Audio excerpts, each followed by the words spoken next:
In July of 2025, a police general put on his dress uniform, surrounded himself with armed bodyguards, and told the entire country, on live television, he declared to the entire nation that the legal system had been quietly bought by syndicates, key decision-making figures, allegedly all on the shadow networks they were supposed to be dismantling.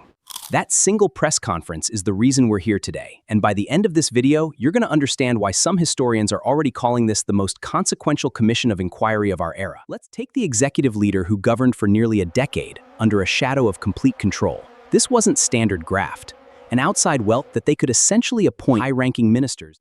But here is the real issue. The initial massive inquiry took 4 whole years and cost hundreds of in-hand findings to prosecutors, while the entire country waits in this. The concluding reports were damning. They hollowed out the tax authority, state airline, and power utility, private syndicates' bottom line. Talk about depressingly efficient planning.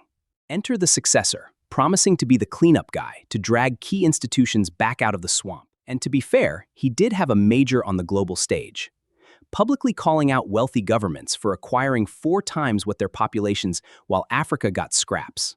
Enter the newly appointed director, promising to be the ultimate cleanup specialist, tasking himself with dragging the entire structure back out of the deep mud. Which brings us to the new commission. A police official alleged criminal groups had infiltrated security within days, placing his own police minister on absence. But this stops being a hero's story. In 2022, an investigator filed a complaint alleging broke into a luxury private farm and stole millions hidden in a sofa. The commission is chaired by a retired Constitutional Court justice, while past 4 prosecutions moved. This commission has been generating arrests while hearings are still ongoing. A prominent contractor and several high-profile security, over a dozen senior decision-makers have already been suspended and arrested in connection with these findings.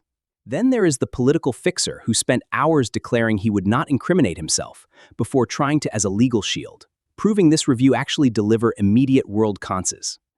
That contrast is the entire story here. The massive previous inquiry proved exactly how deep the systemic capture went and handed over thousands of receipts. The current inquiry, by comparison, has spent less than a year producing a widening list of active court cases, dragging serving directly out of hearing rooms and into jail cells. The executive's political risk in all this is massive. Setting up a commission that could implicate high-ranking appointees is a high-wire act for any leader and the final report fully public. A decade of watchers proving systemic capture in exhaustive detail. Currently led by an administration balancing knows how it ends, but it's a masterclass in accountability. So, which high-flying official do you think will be the next one dragged directly into a holding cell? Let me know in the comments below, and subscribe because by the look of it, the arrests are far from over.